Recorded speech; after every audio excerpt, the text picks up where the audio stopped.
Hello guys, இன்னைக்கு infinite cultivation மான்வாவுடைய episode 33 தான் பார்க்க போகிறோம். ஸோ மறக்காமல் எல்லாருமே ஒரு லைக்கை போட்டுருங்க. ஏன்னா அப்போ தான் இன்னமும் நிறைய பேருக்கு ரெக்கமெண்ட் ஆகும். தொடர்ந்து இன்னமும் நிறைய வீடியோஸை போட முடியும். சரி வாங்க, நம்ம டைம் மிஸ் பண்ணாமல் எப்பிக்குள்ளே போகலாம். எப்பிக்கோட ஆரம்பத்தில் நம்ம சேங்கு ரொம்ப ஆச்சரியமாகறான். ஆளுக்கு புரியல. உடனே எல்டர் லூ கேட்டியும் கேட்குறான். ஆமாம், என்ன அது? அடே பைத்தியக்காரா, நீ இந்த மாதிரிலாம் சொல்கிறத விட்டு நம்ம செக்டோடைய ஆன்சஸ்டர்ஸுக்கு நீ மரியாதை கொடுப்பியா? அங்கே ஒன்று இல்லை 2 இல்லை, அந்த மாதிரி ஒரு 5 கண்ணு இருக்கு. அதுக்கு இடையில ரொம்ப ஒரு பாஸ் மாதிரி ஒரு பெரிய கண்ணும் இருக்கு. அங்கே லூவும் சேங்கை பற்றி அங்கே சொல்கிறாரு. இந்த சேங், இந்த பையன் இருக்கான்ல, இவங்கிட்ட அந்த சோலார் பாடி அது இருக்கு. அங்கே இப்படி நம்ம சேங்கை பற்றி சொல்லும் போது சேங் ரொம்ப ஆச்சரியமாகறான். ஏன்னா ஆள் சுத்தமாக யோசிக்கல, இந்த வித்தியாசமான கிரியேச்சருக்கு எதுக்காக இவங்க 2 பேருமே இப்படி மண்டியணும். அந்த வித்தியாசமான பெரிய கண்ணும் நம்ம சேங்க அப்படியே பார்த்துக்கினே சொல்லும். பரவாயில்ல, நீ சொன்ன மாதிரியே இந்த பையனுக்குள்ள எக்ஸ்ட்ராடினரியான டேலண்ட் இருக்கு. ஏன்னா அவனோட சோலார் பாடி இருக்குல்ல, அது பெரிய அளவுல நம்மளுக்கு உதவியா இருக்கும். ஆனா என்ன ஒண்ணு, அவனோட இதயம் அதுதான் நம்ம கூட கோஆப்ரேட் பண்றதுக்கு ஒரு மாதிரி அன்ஸ்டேபிளா இருக்கு. தலைவர், நீங்க நினைக்கிற மாதிரி இல்ல. அது என்னன்னா, இப்பதான் ரீசெண்டா ஒரு பீஸ்ட் கூட பேட்டில் நான் தோத்து போயிட்டேன். அதுல இருந்து நான் இன்னமும் ரெக்கவர் ஆகல. இன்னமும் அதை பத்தி யோசனை இருக்கேன்னா அதனால தான் ஒரு மாதிரி அன்ஸ்டேபிளா இருக்கேன். உடனே அந்த பெரிய கண்ணும், ஓ அப்படியா? சேங்கோட மெமரிஸை பார்க்கும்போது அந்த கண்ணே ரொம்ப ஆச்சரியமாவும், அட அது ஒரு பியூரான குன்பேங், அதோட பிளட் லைனா அது. யோசிக்கல இந்த உலகத்துல இந்த குன்பேங் அது வரும்னு. அதே மாதிரி அந்த ஜூன்லின் அவன் ஒன்றும் ஒரு ஆர்டினரியான பர்சனா எனக்கு தெரியல. உடனே எல்டர்லுவும், ஆமா தலைவர், நீங்க யோசிக்கிற மாதிரி அந்த ஜூன்லின் அவன் ஒன்றும் ஒரு சாதாரணமான பர்சன் கிடையாது. அவன் தான் சுவான்டியான் செக்டோடைய ஒரு பீக்கான மாஸ்டர். அதே மாதிரி அவனோட ஸ்ட்ரென்த்தும் ரொம்ப பயங்கரமா இருக்கு. இவன் நானே என்னோட கண்ணால பார்த்தேன். ஹேங்கிங் டெம்பிள்ல இருக்க பெரிய பெரிய செயின்ட்டுங்க, அந்த 3 செயின்ட்டுகளையே மொத்தமா முச்சு விட்டான். அதே மாதிரி இப்ப கூட ரீசெண்டா அபேஸோடைய கிளானு அங்க தாக்கலாம் அப்படின்னு போச்சு. அந்த இடத்துல ஒரு டிவைனான ஆர்டிஃபேக்டா இருக்கிற இம்மார்டல் கிரேல இருக்க ஒரு ஸ்வாடு, அதை வச்சு சொயிட்டுன்னு பயங்கரமா சொயிட்டனா அதனால எல்லாமே அழிஞ்சு போயிடுச்சு. தலைவரு, இவன் கண்டிப்பா ஃபியூச்சர்ல நம்ம பிளானுக்கு ஒரு பெரிய தடையா இருப்பான். அந்த பெரிய கண்ணும் அவங்க எல்லாரையுமே பாத்துக்கினே சொல்லும். இம்மார்டல் கிரேல இருக்க ஒரு வெப்பனா, எங்க கிட்டயும் அந்த மாதிரி ஒரு இம்மார்டல் கிரேல இருக்க வெப்பன் இருக்கு. ஆனா அவன் கிட்ட இம்மார்டல் கிரேட்ல இருக்க ஒரு வெப்பன் இருந்தாலும் எங்களை மாதிரி ஆளுங்க முன்னாடி அவனால நிக்க கூட முடியாது. ஏன்னா இதுக்கப்புறம் தான் ஒரு பெரிய ஆட்டமே ஆரம்பிக்க போகுது. ஏன்னா இந்த உலகத்தோட பெரிய பெரிய டிஃபென்ஸ் அது கொஞ்சம் கொஞ்சமா உடைய ஆரம்பிக்குது. உடைய எல்லா இடமும் நாசமாகும், நம்மளோட ஆட்சியும் தொடங்கும். எல்டர்லுவும் அங்க சொல்றாரு, லக்கிலி நாங்க உங்க கூட ஒரு அலையன்ஸை போட்டுட்டோம். அதனால மேஜரா எங்களுக்கு ஒன்றும் பெரிய அளவுல பாதிப்பு இருக்காது. இப்படி லூ அங்க கேஷுவலா அந்த வித்தியாசமான 5 கண்கள் கிட்ட சொல்ல நம்ம சேங்குக்கு ஒரு சைடு பயமாவும் இருக்கு, அல்லும் இல்ல வேர்வையா ஊத்துது. லிட்டரலி இவங்க செக்ட் இந்த உலகத்தை ஆட்சி செய்யணும்னு சொல்லி இவங்க ஏலியன் இனத்துக்கே அப்படியே வித்துட்டாங்க அப்படின்னு சொல்லலாம். அவ்வளோதான், இதே மாதிரி போச்சுன்னா இந்த உலகம் மொத்தமா அழிஞ்சிரும்னு நினைக்கிறேன். என்ன ஆச்சு ஹோலி சன் சேங்? ஒரு மாதிரி தான் நீ இருக்க, ஏதாச்சும் பிரச்சனையா என்ன? நீ இந்த கிளானோடைய ஒரு மெம்பர் அப்படின்னு சொல்ற, ஆனா இவங்க கண்ணில் இருக்க அந்த டெடிகேஷன் அது உன் முகத்துல இருக்கிற மாதிரியே இல்லையே சேங். தலைவர், என்னை மன்னிச்சிருங்க, நான் கொஞ்சம் கேர்லெஸ்ஸா இருந்துட்டேன். அதனால தான் இப்போ வரைக்கும் நடக்கிற ஒரு விஷயத்துல இருந்து என்னால அவ்வளோ சீக்கிரத்துல மீண்டு வர முடியல தலைவர். அட, குன்பேங் மாதிரி ஒரு பீஸ்ட் கிட்ட தோத்து போந்த பத்தி அப்படி யோசிக்கிறியா? தோல்வி அதனால எல்லாமே முடிஞ்சிரும் அப்படின்னு யோசிக்கிறது முட்டாள்தனம். தோல்வியால எண்டிங்க டிசைட் பண்ணவே முடியாது. கூடிய சீக்கிரத்துல இந்த உலகமே பயங்கரமா கதி கலங்க போகுது. அதனால எல்லா இடமும் பேட்டில் ஃபீல்டா இருக்கும், எல்லாத்துலயும் பயங்கரமான ஸ்ட்ரகிளா இருக்கும். அந்த மாதிரி டைம்ல இந்த மாதிரி நீ கேர்லெஸ்ஸா இருந்து யோசிக்க போறியா, இல்ல உன்னோட சோலார் பாடியை வச்சு மேல போகணும் அப்படின்னு யோசிப்பியா? ஆனா அதுக்குன்னு தலைவர், எங்க லேண்டியே நாங்க பறி கொடுக்கறது அது அந்த வித்தியாசமான கண்ணு அதுக்கப்புறம் தான் அங்கே மண்டையை கழுவுற மாதிரி பயங்கரமாக பேசும். சேங், ஒரு விஷயத்த நல்லா யோசி. இப்போ உனக்கு ஒரு பெரிய விஷயம் இங்கே கிடைக்க போகுதுன்னா அதுக்கேற்ற மாதிரி சாக்ரிஃபைஸ் அதுவும் பெரிய அளவில் தான் இருக்கும். இது வரைக்கும் உன்னை எப்படியெல்லாம் மற்றவங்க பார்த்தாங்க, எந்த அளவுக்கு நீ ஹியூமிலியேட் ஆன, அதை பற்றிலாம் கொஞ்சம் யோசிச்சாங். அப்படி உண்டி எங்க கூட நீ ஜாயின் ஆனா இது வரைக்கும் இல்லாத அளவுக்கு பயங்கர ஸ்ட்ராங்கா உன்னால மாற முடியும். எந்த அளவுக்கு ஸ்ட்ராங்கானா, இது வரைக்கும் உன்னை கிரஷ் பண்ண ஒருத்தங்களையும் வச்சு செய்யலாம், யாராலையுமே உன்னை அழிக்க முடியாது, அந்த அளவுக்கு பயங்கரமா. ஆமா ஆமா, அந்த அளவுக்கு ஸ்ட்ராங்கரா மாறணும். நான் லூசு மாதிரி மற்ற விஷயத்த பத்தி இதுக்கு முன்னாடி யோசிச்சேன். எனக்கு பவர் வேணும், பவர் தான் எனக்கு முக்கியம். ஏன்னா என்னோட கோலே ஸ்ட்ராங்கரா மாறணும். கண்டிப்பா நான் ஸ்ட்ராங்கரா மாறுவேன். நல்ல விஷயம் குழந்தாய் சேங். நாங்கள் கைட் பண்ணுற மாதிரி ஜஸ்ட் ஒரு விஷயத்தையும் நீ பண்ணாலே போதும், உன்னால் ஒரு ட்ரூவான இம்மார்டலிட்டியை அச்சீவ் பண்ண முடியும். என்னடா இதை அடிக்கடி ட்ரூவான இம்மார்டலிட்டி அப்படின்னு சொல்கிறாங்களாம் யோசிக்க வேணாம். ஜஸ்ட் கதை போகிற போக்கில் போங்க. அதாவது ஒரு பெரிய ஸ்டேட்டு காடு மாதிரி இப்போதைக்கு இப்படின்னு யோசிங்க, ஏன்னா கதை போகும்போது உங்களுக்கே தெரியும் அது என்னன்னு. அவ்வளவுதான். இதுக்கப்புறம் சாங்கோ அந்த வித்தியாசமான கண்களுக்கு, நான் எப்பயுமே ஒரு நாய் மாதிரி ரொம்ப லாயலா இருப்பேன், எப்பயுமே உங்க பக்கம் தான் அப்படின்னு அந்த 5 வித்தியாசமான கிரியேச்சருங்க கிட்ட ஆளு மொத்தமா அவனை வித்துட்டான் பவருக்காக. இந்த சைடு நம்மால நல்லா டீ காஃபிலாம் அங்கே குடிக்கும் போது யோசிக்கிறான், ரீசெண்டா அபியஸோடைய அந்த கிளானை நான் மொத்தமா அங்கே முச்சு விட்டோன்னே என்னன்னு தெரியல, சாங்கோ அதுக்கப்புறம் ஆளை காணும். இவங்க 2 பேருமே ஏதோ ஒரு பெரிய விஷயத்துக்காக பிளான் பண்றாங்க அப்படின்னு எனக்கு டவுட்டா இருக்கு. சீன் அப்படியே ஈஸ்டர்ன் ரீஜன்ல இருக்க நம்ம சுவான்டியான் செக்டர் நோக்கி வரும். அந்த இடத்துல ஒரு பொண்ணும் வந்து ரீச் ஆகுறா. அந்த பொண்ணு யாருன்னு தெரியுதா? ஹேங்கிங் டெம்பிள்ல ஒரு 3 பேரு கூட சண்டை போடும் போது 2 பிரின்ஸ் ஒரு பிரின்சஸ் இவங்க அந்த இடத்த விட்டு தப்பிச்சிருப்பாங்க. அந்த இடத்துல அவங்க எல்லாருமே காலி. அந்த பியூர் லேண்ட்ல அந்த பிரின்சஸ் அவங்க ஒண்டிதான் உயிரோடவே வந்திருக்காங்க. அங்க அவங்களுக்கு இங்க வந்தோடனே தான் ரொம்ப நிம்மதியா இருக்கு. ஃபைனலி எப்படியோ ஜூன்லினை பார்க்க எவ்வளவு தூரம் வந்துட்டேன். அங்க மத்த 2 பேரும், ஆமா நீ எதுக்காக இங்க வந்திருக்க அப்படின்னு அங்க கேக்குறாங்க. அது நான் எதுக்காக இங்க வந்திருக்கேன்னா, நம்ம சீனியர் ஜூன்லின் அவர்கிட்ட ரொம்ப இம்பார்ட்டன்டான விஷயத்த பத்தி நான் சொல்லணும். அங்க இதை பார்த்தோன்னே அவங்க 2 பேரும் ஒரு மாதிரி தான் அந்த பொண்ணை பார்த்து யோசிக்கிறாங்க. ரொம்ப ஒரு ஃபேன்கள் வந்துட்டாளா? ஏன்னா இந்த இடத்துல ஜூன்லின் வந்து ரொம்ப பாப்புலர். அதனால ஒருத்தங்களும் வந்துட்டு ஜூன்லினை பார்க்கணும், ஜூன்லினை நான் பார்த்தே ஆகணும் அப்படி இப்படின்லாம் கேட்பாங்க. அந்த மாதிரி தான் இவ்வளோ ஒரு ஃபேன் கேர்ள் அப்படின்னு நான் யோசிக்கிறேன். இவகிட்ட பேசுறது வேஸ்ட்டு, நம்ம அப்படியே இவ்வளோ தோத்தி விடலாம். ஆனால் அந்த பிரின்சஸும் அவங்க கெஞ்சி கேட்குறாங்க, ப்ளீஸ் தயவு செஞ்சு நான் உள்ளே போக விடுங்க, ஏன்னா அர்ஜென்ட்டான விஷயம் இது. ஆனால் அவரு கையை நீட்டிங்கன்னு அங்கே சொல்கிறாரு, நீ சொல்கிற விஷயம் வந்து பாசிபிளி வாய்ப்பே இல்லை, எங்களால் உன்ன மாதிரி ஒரு பர்சனை உள்ளே விட முடியாது. உடனே அந்த பொண்ணும் அவ பியூர் லேண்ட்லேருந்து வந்திருக்கேன் அப்படின்னு ஒரு கோல்டன் கார்டை வந்து காட்டுறான். அதில் அரச குடும்பத்துக்கான சிம்பிளும் இருக்கும். ஆனால் இவங்க அங்கே நம்புற மாதிரி இல்லை. என்னம்மா நீ சொல்லிருக்க? அந்த பியூர் லேண்ட் எப்பயோ அழிஞ்சு போயிடுச்சு, அங்கே யாருமே சர்வைவர்ஸ் மிஞ்சலை அப்படின்னு ஊருக்கே தெரியும். அப்படி இருக்கும் போதே இங்கே வந்துட்டு நான் பியூர் லேண்ட்லேருந்து வந்திருக்கேன், நான் ஒரு பிரின்சஸ் அப்படின்னு சொன்னா நாங்கள் என்ன அந்த விஷயத்த நம்பணுமா என்ன? இல்லை, நான் சொல்கிற விஷயம் வந்து உண்மைதான், தயவு செஞ்சு கேளுங்களேன். ஆனால் அவங்க கேட்குற மாதிரி இல்லை. ஏன்னா இதுக்கு முன்னாடியே கவுண்ட்லெஸ்ஸாக ஏகப்பட்ட ஆளுங்க இந்த மாதிரி தான் வந்தாங்களாம். ஒருத்தங்க ஒரு ஸ்டோரியை பற்றி அங்கே சொன்னாங்க. ஒரு லேடியும் வந்துட்டு, உங்களுக்கு தெரியுமா எனக்கு வந்து பிறக்க போகிற இந்த புள்ளையோட அப்பா வேற யாரும் இல்லை, ஜூன்லின் அவன் தான். நான் ஜூன்லினோட அஃபிஷியலான பொண்டாட்டி, என்னை உள்ள விடுங்க இப்படின்லாம் அங்கே சொன்னாங்க. அந்த மாதிரி ஸ்டோரிஸை சொன்ன ஆளுங்களே நாங்கள் உள்ளவில்லை. ஸோ உன்ன மாதிரி ஒரு பர்சனை எப்படி என்னால் உள்ள விட முடியும்? அதனால நெக்ஸ்ட் டைம் ஒரு நல்ல ஸ்டோரியை கொண்டு வா. என்ன அவ சொல்ற விஷயம் உண்மைதான், ஆனா அவங்க நம்புற மாதிரி இல்லையா? இதனால அங்க பயங்கரமா அவளுக்கு கடுப்பாவுது. நான் சீக்கிரமா உள்ள போகணும், என்ன தயவு செஞ்சு போக விடுங்க, இல்லைன்னா அவ்வளவுதான் பாத்துக்கோங்க. அங்க இதை கேட்ட உடனே அந்த காவலாளிங்க அவங்க 2 பேருமே அவங்களோட பவர் அங்க வெளிப்பட்ட அந்த பவரை பார்த்து அவ ரொம்ப ஷாக் ஆகுறா. இவங்க எல்லாருமே வெறும் ஒரு காவலாளி அவ்வளவுதான். ஆனா இவங்களுக்கே லெவல் பார்த்தா டிவைன் டிரான்ஸ்ஃபர்மேஷன்லாம் இருக்கு. இங்க இருக்கிற ஆளுங்க ஒன்னும் சாதாரணமான ஆளுங்க இல்ல.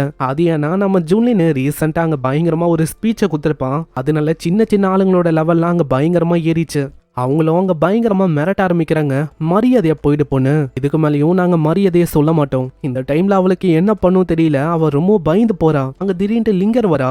ஆமா என்ன விஷயம், எதுக்காக இங்க ஒரே அலைச்சலா இருக்கு? இந்த பொண்ணு இருக்கால, இவ பியூர் லேண்ட்ல இருந்து வந்த ஒரு பிரின்சஸ் அப்படின்னு அவளை கிளைம் பண்ண இருக்கா. அதே மாதிரி ஏதோ ஒரு சீக்ரெட்டான மெசேஜும் இருக்கா, அதை நம்ம ஜூன்லின் கிட்ட சேர்க்கணுமா. ஆனா இது எல்லாமே போய் அப்படின்னு நம்மளுக்கு தெரியும், ஏன்னா அந்த இடத்துல சர்வைவர்ஸ் அப்படின்னு யாருமே இல்ல. நாங்க உடனே அந்த பிரின்சஸும் வந்துட்டு, இல்ல தயவு செஞ்சு நான் சொல்றது கேளுங்க, நான் உண்மையிலேயே ராயல் ஃபேமிலில இருந்து வந்திருக்கேன், என்கிட்ட ராயல் டோக்கனும் இருக்கு. அந்த டோக்கனையும் அவ தரா. லிங்கர் அதை நல்லா பார்க்கும் போது சைட்ல இருக்க அந்த பர்சனும் இன்னமும் ஏத்தி வர்றான். சீனியர் சிஸ்டர், நீங்க இந்த பொண்ணை அந்த அளவுக்கு நம்ப வேணாம். நான் இந்த பொண்ணு சொல்றது ஆப்வியஸா பொய்யான விஷயம், இது கண்டிப்பா ஃபேக்கா தான் இருக்கும். ஆனா லிங்கர் அதை பார்த்து ரொம்ப ஆச்சரியமாவரா. ஏன்னா அதுல பிளாக் கோல்டு இதோட கோட்டிங் இருக்கு. பயங்கரமான அளவுல ஸ்பிரிச்சுவல் எனர்ஜியும் இதுக்குள்ள நிறைஞ்சிருக்கு. இது சாதாரணமான ஆளுங்க கிட்ட எல்லாம் இருக்க வாய்ப்பே இல்ல, ராயல் ஃபேமிலி கிட்ட தான் இருக்கும். அவளும் அங்க கெஞ்சி கேட்கறா, ப்ளீஸ் சீனியர் சிஸ்டர் தயவு செஞ்சு நான் சொல்ற விஷயத்த நீங்களாச்சும் கேளுங்க. லிங்கருக்கு தெரிஞ்சோடனே அந்த காவலாளிங்க அவங்க 2 பேரையும் பயங்கரமா கத்துறா. இந்த டோக்கன் ரியல், இவ உண்மையிலேயே அந்த கிளானோடைய பிரின்சஸ். தேவையில்லாம அவகிட்ட இந்த மாதிரி நீங்க ரூடா நடந்துக்கினீங்க. இப்போதைக்கு என்ன ஆயிருக்கும் தெரியுமா இவ்வளவு உள்ள வில்லனா? தயவு செஞ்சு மன்னிச்சிருங்க சீனியர் சிஸ்டர், இவ உண்மையிலேயே ஒரு ட்ரூவான பிரின்சஸ் அப்படின்னு எங்களுக்கு தெரியாது. உள்ள போகும்போது லிங்கர் அவங்க சொல்றான், உனக்கு ஜூன்லினை பார்க்கணும் அவ்வளவுதானே, என் கூட வா, நானே உனக்கு கொண்டு போறேன். இதை கேட்ட உடனே அந்த பிரின்சஸ் அந்த பொண்ணுக்கு அவ்வளவு சந்தோஷம். இப்பயாச்சு ஃபைனலி ஜூன்லினை நல்லா பார்க்க முடியுமே, ஏன்னா ஜூன்லின் தான் பியூர் லேண்டோடைய ஒரு பெரிய ஹோப்பே. இதுக்கப்புறம் அங்க மசாஜ் பண்ண இருக்கும் போது அந்த இடத்துல நம்ம லியோ வந்துட்டு அங்க லிங்கரை பத்தி சொல்றான். மாஸ்டர், நம்ம லிங்கர் யாரோ ஒரு கெஸ்ட்டை கொண்டு வந்திருக்காங்க, கேட்டா உங்களை வந்து பார்க்கணும், ரொம்ப தூரத்துல இருந்து வந்திருக்கேன், ஒரு அர்ஜென்ட்டான விஷயம் அப்படின்னு சொல்றாங்க. அப்படியா, சீக்கிரமா வரவே. பின்னாடியே நம்ம ஹாங்கோ யோசிக்கிறான், மாஸ்டருக்கு நான் இப்படி சேவை செய்யற இந்த விஷயம், நான் பண்ற ஒரு விஷயமும் இந்த செக்டர் விட்டு வெளியில போக கூடாது. உடனே நம்ம ஹீரோவும், ஆமா என்ன ஆச்சு ஹாங்க, மசாஜ் பண்றதை எதுக்காக நித்தன? அது ஒன்றும் இல்ல. அங்க லிங்கரும் வரும்போது அந்த பொண்ணை பத்தி அவ சொல்றான். ஜூலியன், இவளோட பேரு மிங்கு, இவ தான் பியூர்லேண்டோடைய பிரின்சஸா. என்னது பியூர்லேண்டா? பியூர்லேண்ட் இதுக்கு முன்னாடி தான் ரீசெண்டா அபிஸ் கிளான் மூலமா மொத்தமா ஒய்ப் அவுட் ஆச்சு அப்படின்னு நான் கேள்விப்பட்டேன். இப்பதான் மிங்கு என்ன ஆச்சு அப்படின்னு சொல்ல ஆரம்பிக்கிறான். சீனியர் ஜூலியன், உண்மையை சொன்னா அந்த இடத்துல யாருமே மிச்சம் இல்ல. என்னோட பிரதர்ஸ், என்னோட பேரண்ட் எல்லாருமே என்னை காப்பாத்தணும்னு சொல்லி அந்த இடத்துல உயிரை விட்டாங்க. ஆனா உனக்கு தெரியுமா, இந்த உலகம் முழுக்க இப்ப என்ன பேசப்படுதுன்னா, பியூர்லேண்டா மொத்தமா அழிச்சது நானு. ஆனா உண்மையிலேயே அதை நான் பண்ணல. அந்த விஷயம் உனக்கு நல்லாவே தெரியும்னு நினைக்கிறேன். இன்னைக்கு நைட்டு ரோபோட வித்தியாசமா ஒரு 4 பேர் வந்தாங்க. அவங்க எங்க கிளானை டார்கெட் பண்ணி பயங்கரமா தாக்கவும் ஆரம்பிச்சாங்க. வந்த 4 பேருமே ட்ரிபுலேஷன் லெவலா. எங்க அப்பாவால அங்க எதுவுமே பண்ண முடியல. எங்க அப்பா கடைசியா சொன்ன வார்த்தைகள் என்னன்னு தெரியுமா? தயவு செஞ்சு எப்படியாச்சும் இந்த இடத்தை விட்டு தப்பிங்க, நீங்க தான் நம்ம செக்டோட ஹோப் அப்படின்னு சொல்லி நானு என்னோட பிரதர்ஸ் எல்லாருமே தப்பிச்சோம். ஆனா போற வழியில அவங்க விடுற மாதிரி இல்ல, அங்க பின்னாடி வந்து பயங்கரமா என் பிரதர்ஸை தாக்குனாங்க. என் பிரதர்ஸ் என்ன காப்பாத்தணும்னு சொல்லி அங்கேயே காத்தோட காத்தா வெடிச்சு ஆஷஸா போனாங்க. இது எல்லாத்தையுமே என்னோட கண்ணால நேர்ல நான் பார்த்தேன். கடந்த 3 மாசமா ராப்பகலா எப்படியாச்சும் இங்க வந்து சேர மாட்டேனா அப்படின்னு டிராவல் பண்ணி நான் வந்தேன். ஆனா நான் தூங்குற ஒரு நைட்டும் என் பிரதர்ஸும் என் பேரண்ட்ஸும் என் கண்ணு முன்னாடியே எல்லாருமே ஆஷஸா போற விஷயத்த நான் பார்த்தேன். ஈவன் இப்போ அந்த இடத்துல எதுவுமே மிஞ்சல. இப்போ அந்த இடம் முழுக்க அபேசல்ல இருந்து வந்த அந்த கிரியேச்சர் அதுங்க தான் இருக்கு. அதே மாதிரி எனக்கு நல்லாவே தெரியும் உங்க மேல எந்த விதமான தப்பும் இல்ல. பிளாக் ரோபோட வந்த அந்த ஆளுங்க அவங்க தான் இந்த விஷயம் எல்லாத்தையுமே ஃப்ரேம் பண்ணாங்க. அதுல நீங்க வசமா மாட்டீங்க. ஆனா அந்த ஆளுங்களை வச்சு என்னால சொல்ல முடியும், அவங்களுக்கும் இந்த இம்மார்டல் ஃபெதர் செக்டர் இவங்களுக்கும் ஏதோ ஒரு வகையில லிங்க் இருக்கு. அதனால சீனியர் ஜூலியன், நீங்க தான் எனக்காக ஏதாச்சும் பண்ணணும். ஏன்னா நான் பவர்லெஸ்ஸா இருக்கேன், என்கிட்ட இப்போ எதுவுமே இல்லை. ஏன்னா என் கிளான் மொத்தமா அழிஞ்சு போயிடுச்சு. என் பேரண்ட்ஸ், பிரதர் எல்லாருமே என் கண்ணு முன்னாடியே அழிஞ்சிட்டாங்க. இவன் என்கிட்ட உங்களுக்கு கொடுக்கணும்னு சொல்லி கூட ஒண்ணுமே இல்லை. அதனால தயவு செஞ்சு நீங்க ரிவெஞ்சை எடுப்பீங்களா? நீங்க அப்படி ஒண்ணு ரிவெஞ்சை எடுத்தீங்கன்னா இவன் மெய்டாவோ இவன் வாழ்க்கை முழுக்க உங்களுக்கு ஸ்லேவா இருக்கவும் நான் தயாரா இருக்கேன். அங்க இதெல்லாம் பார்க்கும்போது நம்ம ஹீரோவும் யோசிக்கிறான். இதெல்லாம் பார்க்கும்போது இதுக்கு பின்னாடி இருக்கிறது ஆப்வியஸா அந்த செக்ட் தான் அப்படின்னு அங்க தெரியுது. ஆக மொத்தத்துல இந்த பொண்ணும் நம்ம ஹீரோவும் ஒரே போட்ல தான் இருக்காங்க. அதாவது எனிமியாரு சாங்கோட அந்த செக்ட் அவங்க தான். அவ இப்படி அங்க மண்டிட்டு கெஞ்சும் போது நம்ம ஹீரோ முன்னாடி வந்து சொல்றான், நீ அந்த அளவுக்கு இந்த விஷயத்த பத்தி கவலைப்பட வேணாம், அதான் நான் இருக்கல, நான் வந்து மீதி விஷயத்த பாத்துக்கிறேன். கேரண்டியா உனக்காக நான் ரிவெஞ்சை எடுக்காம விட மாட்டேன். சீனியர், எனக்கு வார்த்தைகளே இல்ல, நான் என்ன சொல்றதுன்னு எனக்கு தெரியல. இது வரைக்கும் நான் சொன்ன விஷயத்த யாருமே கேட்கல. ஆனா நீங்க எனக்காக எவ்வளவு விஷயத்த பண்றீங்க, ரொம்ப நன்றி. பரவாயில்ல இருக்கட்டும், நீ தாராளமா இங்கே தங்கலாம், பிரச்சனையே இல்லை. ஏன்னா இங்க சில பல வேலைகளுக்கு ஆளுங்க வேணும், அதனால நீ அந்த வேலையை பாத்துக்கோ. ஜிங், நீ என்ன பண்ணு, மிங்குக்கு இந்த இடத்த சுத்தி காட்டு, அதே மாதிரி நம்ம டீ காஃபி இதெல்லாம் அவளுக்கு கொடு. இதை கேட்கிற ஜிங்கும், ஓகே மாஸ்டர், அவ்வளவுதானே, நான் இந்த விஷயத்த பாத்துக்கிறேன். சீன் அப்படியே இந்த பாதாள உலகம் இருக்கும்ல அதை நோக்கி போகுது. எப்போ இந்த வாரு, எப்போ இந்த விஷயம்லாம் ஏற்பட ஆரம்பிச்சதோ உள்ள நிலைமை மோசமா இருக்கு. உள்ள மனுஷங்கள மாதிரி சில பேர் நிம்மதியா வாழ்வாங்க, அவங்களையும் பெரிய பெரிய டீமன்ஸ் விடவே இல்லை. வாருக்கு வா அப்படின்னு இழுத்துன்னு போறாங்க. ஏதோ ஓரளவு பவர் இருந்தா போதும், நீங்க வாருக்கு வந்தே ஆகணும் அப்படின்னு இழுக்கிறாங்க, கட்டாயம் பாத்துறாங்க. ஜூலியன் ஒரே செகண்ட்ல பெரிய பெரிய ஃபோர்ஸ ஒண்ணுமே இல்லாம ஆக்கிறான்ல, அதனால டீப்பரான பகுதியில இன்னமும் நிலைமை மோசமாகுது. அங்க ஒரு பர்சன் கிட்ட வந்துட்டு நீங்களும் வந்தாகணும் இப்படின்னு லோ லெவலான டீமன்ஸை கூட அவங்க விட்டு வைக்கல. அங்க உடனே பச்சை கலர் ட்ரெஸ்ஸோட இருக்கிற அந்த பர்சனும் சொல்றான், ஐயா எங்களுக்கு சண்டையை போட தெரியாதியா, எங்களால அங்க என்ன பண்ண முடியும்? அதெல்லாம் எனக்கு தெரியாது, வரீங்கன்னா வரீங்க. சைட்ல மீசியோட இருக்கிற அந்த பர்சனும் சொல்றான், ஐயா சாமி, இப்பதான் எங்களுக்கு கல்யாணமே ஆச்சு, ரீசெண்டா குழந்தை குட்டிலாம் இருக்கு, அதனால தயவு செஞ்சு எங்களை விட்டுருங்களேன். ஆனா அந்த கிளான் ஆளுங்க கேட்கிற மாதிரியே இல்ல. சீன் அப்படியே இந்த அபியஸ் கிளானுடைய கிங்க நோக்கி வரும். அவருக்கும் ஒரே டென்ஷனா இருக்கு. ஏன்னா இவங்களுக்கும் மேல வித்தியாசமா சில பல ஆளுங்க ஆர்டர் வந்து கொடுக்குறாங்க, கேட்டா நீங்க இதை பண்ணி ஆகணும் அப்படின்னு சொல்றாங்க. அந்த பர்சனுக்கு மேலதான் 5 கண்ணும் இருக்கு. இதனால கிங்குக்கும் மத்தவங்களுக்கும் என்ன பண்ணும் தெரியல. ஏன்னா ரீசெண்டா அந்த ஆளுங்க வந்து சொல்லிடுறாங்க, நீங்க போயிட்டு அங்க இருக்கிற ஆளுங்களோட நிலத்தை நீங்க கைப்பற்றணும்னு. ஆனா போனதுல லாஸஸ் ஹெவியா ஏற்படுது. அதே மாதிரி அவங்க கொடுக்குற அந்த பில்லு அதுவும் அந்த அளவுக்கு எஃபெக்டிவா இல்ல, அசால்ட்டா முச்சு விட்டுறாங்க. அது யூஸ்லெஸ் அப்படின்னு சொல்லும் போது அந்த இடத்துல வித்தியாசமா ஒரு போர்ட்டல் கிரியேட் ஆகும். அந்த வித்தியாசமான கண்ணுக்கு கீழே இருக்கிற அந்த அடியாளுங்க அவங்க வந்து அப்பியர் ஆகுறாங்க. என்னது, எங்க பெல்சியே நீங்க யூஸ்லெஸ் அப்படின்னு சொல்றீங்களா? இவங்கள பார்த்தோன்னே அந்த கிங்கும் அப்படியே பேச்சங்க மாத்துவாரு. இல்ல அது யூஸ்லெஸ் அப்படின்னு சொல்ல முடியாது, அது ஒரு நல்ல பில்லு தான். சில பல ஆளுங்க கிட்ட இம்மார்டல் கிரேட்ல இருக்க வெப்பன் அது வந்து இருக்கு, அதனால அவ்வளவு சீக்கிரத்துல அவங்கள அழிக்க முடியல. யோ எங்களுக்கு உங்களை பத்திலாம் அந்த அளவுக்கு கேரே இல்ல, அதனால யோசிக்காம அதிக ஆளுங்களை அங்க போட்டுக்கினே இரு, அவங்க அழியிற வரைக்கும். இது கேட்ட உடனே கிங்குக்கு அங்க பயங்கரமா கடுப்பாகுது. ஏன்னா என்னதான் இருந்தாலும் அவங்களுக்குன்னு ஒரு ப்ரைடு இருக்கு. ஆமா, வார்த்தைகளை நீ பார்த்து விடு, நாங்க ஒன்னும் உங்களோட ஸ்லேவ் இல்ல நீங்க சொல்ற மாதிரி கேக்குறதுக்கு. ஆனா இதை கேட்ட உடனே அந்த பர்சனும் அவங்க சொல்றான், உங்களுக்கு தெரியலன்னு நினைக்கிறேன் யாரு கிட்ட நீங்க பேசுறீங்கன்னு. அங்க ஆளு ட்ரெஸ் அப்படியே கைட்ட ஆளு மேல ஒரு பயங்கரமான ஆறா அப்பியராவும் அபிஸ் கிளானுடைய கிங்கு மத்தவங்க எல்லாராலையும் அங்க நிக்க கூட முடியல, அப்படியே ஆளுங்க முட்டிடுறாங்க. நீங்க மேலே எங்களுக்கு ஸ்லேவமா தான், ஜஸ்ட் நீங்க நாங்க சொல்ற விஷயத்த பண்ணுங்க போதும். இதை கேட்கும் போது கிங்குக்கு பயங்கர கடுப்பா இருக்கு. ஏன்னா பாதாளத்தை இத்தனை வருஷமா அவங்க தான் ரூல் பண்ணிட்டு வந்தாங்க. இத்தனை வருஷமா எவ்வளவு பெரிய கிங்கா இருந்தோம் என்ன பிரயோஜனம்? போயும் ஒரு அடியாளு அவனை மாதிரி ஒரு பர்சனுக்கு நான் தலை குனிஞ்சு மரியாதை கொடுக்குற மாதிரி இருக்கு. அந்த பர்சனும் அதுக்கப்புறம் தான் அங்க சொல்லுவான், எங்களோட மெயின் கோலே அந்த ஸ்டார் கேட்டு, அதான் அது எப்படியாச்சும் அடையணும், அதுக்கப்புறம் எங்க உண்மையான கிங்கு வெளில வருவாரு, அதுக்கப்புறமா இந்த உலகம் பயங்கரமான அழிவை சந்திக்கும். கிங்குக்கும் இப்பதாங்க புரியுது அந்த ஸ்டார் கேட்டு அதை வச்சு அந்த பெரிய பெரிய 5 கண்ணு அந்த வித்தியாசமான ஆளுங்களை இவங்க கொண்டு வரலாம் அப்படின்னு பாக்குறாங்க. ஒன்ஸ் அது வந்துச்சுன்னா எல்லாமே நாங்க தான் இன்ஃபீரியரா இந்த உலகத்துல இருப்போம். ஆனா கிங்க வந்துட்டு எல்லாமே ஓகே தான், நீங்க சொல்ற விஷயம் எல்லாமே நடக்கும். ஆனா இருந்தாலும் சில பல ஆளுங்க இருக்காங்க, அதுலயும் ஜூன்லின் அப்படின்னு ஒரு பர்சன் இருக்கான். ஆளுக்கிட்ட ஒரு பயங்கரமான இம்மார்டல் கிரேல இருக்க ஒரு வெப்பன் இருக்கு, அதை வச்சு போட்டு தள்ளிட்டு போயினே இருக்கான். என்னதான் அந்த ஜூன்லின் அந்த பர்சன் கிட்ட இம்மார்டல் கிரேல இருக்க ஒரு வெப்பன் இருந்தாலும் அந்த வெப்பனுடைய ட்ரூவான பவர் அச்சீவ் பண்றதுக்கு அவங்க ஒரு இம்மார்டலா இருக்கணும். இம்மார்டலா இருந்தா ஒண்டிதான் அந்த பவரை அவங்களால பார்க்கவே முடியும். இங்க பார்த்த பவர் அந்த வெப்பனுடைய 10% பவர் தான். கிங்குக்கு இது கேட்டோன்னே அல்ல, ஏன்னா 10% அங்க பயங்கரமா இருந்துச்சு. இப்போனா 100%க்கு போச்சுன்னா அவ்வளவுதான், அந்த பவர் அது ஸ்கை ராக்கெட் ஆகும். நீ அதை பத்தி அந்த அளவுக்கு யோசிக்க வேணாம், எல்லாமே ஆல்ரெடி நாங்க பிளான் பண்ணியாச்சு. ஜூன்லின் கிட்ட அந்த வெப்பனே இருக்கட்டும், ஆனா இந்த ஆர்டிஃபேக்ட் முன்னாடி அவனால நிக்க முடியாது. ஆள் இப்படி சொல்லும் போது கையில ஒரு வித்தியாசமான ஒரு லேம்ப் அங்க வரும். இதை பாக்குற கிங்கு பயங்கரமா ஷாக் ஆகுறான். ஏன்னா அதுல வர அந்த பர்பிள் ஃபிளேம் அதால எல்லாத்தையுமே எரிக்க முடியும், ஈவன் சோல்ஸையும் அதால எரிக்க முடியும். அந்த அளவுக்கு ஒரு பயங்கரமான விஷயம் என் கிட்ட இருக்கு. இது இருக்கும் போது என்ன பயம், மொத்தமா எரிச்சு மூச்சை விட்டலாம். இப்படி இந்த கேங்கும் ஒரு விஷயத்த பத்தி எங்க பேசுதா. இந்த டைம்ல ஆக்சுவலா ஒரு விஷயம் நடக்கும். அங்க இந்த டைம்ல இன்னொரு சீனும் இங்க வரும். ஆக்சுவலா இந்த இடத்துல ஒரு கேம் ஸ்டார்ட் ஆக போகுது. மான்வால இதை பத்தி அங்க சொல்லவே இல்லை. நானும் அலசி பார்த்தேன், ஆராய்ஞ்சு பார்த்தேன், எங்கேயுமே அந்த சீன் கிடைக்கல. ஸோ அதனால சும்மா நான் வாயால உங்களுக்கு சொல்லிடுறேன். இதுக்கப்புறம் ஒரு 20 செகண்டுக்கு என்ன ஆக போகுதுன்னு. ஆக்சுவலா என்ன ஆகுனா, ஒரு வயசான ஓல்டு மேன் வானத்துல அப்பியர் ஆவான். அந்த பர்சனுடைய ஐலாண்ட் இப்போ திறக்க போகுது. அங்க ஏகப்பட்ட ட்ரெஷர் இருக்கு. அங்க ஒரு கேம் நடத்த போறேன் இப்படின்னு இந்த உலகத்துக்கே ஆளு சொல்லுவான். இப்போ நெக்ஸ்ட் ஆர்க்ல இவங்க ஒரு கேமை விளாடணும். அந்த ஐலாண்ட்ல கொச்சன்னு ஏகப்பட்ட ட்ரெஷரும் இருக்கும்.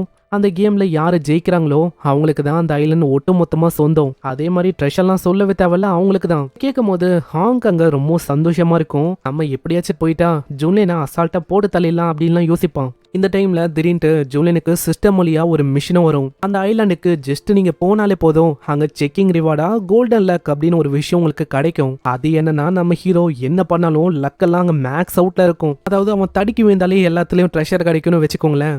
அவன் ஒண்ணுமே பண்ண வேணா, லிட்ரலி அவனை தேடி எல்லா விஷயமும் வரும். சொல்ல போனா இது எல்லாமே நான் இமேஜஸா போட்டு உங்களுக்கு சொல்ல வேண்டியது.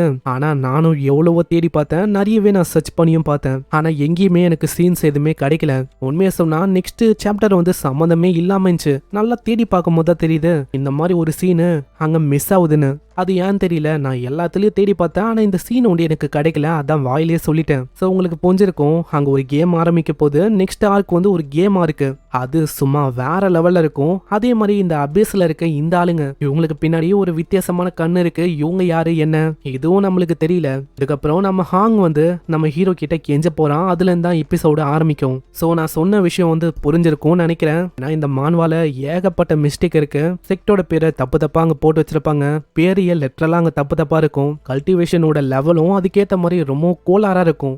ஈவன் படிக்கிற ஒரு சாப்டரும் சில டைம் மாத்தி கீத்தி இருக்கும். அது எல்லாத்தையுமே பார்த்து உங்களுக்கு கொடுக்கறதுக்குள்ள போதும் ஆயிடும். இதுல பக்கத்துல ஏதோ ஒரு கன்ஸ்ட்ரக்ஷன் வேலை போறதுனால சுத்தமா எதுவும் பண்ண முடியல.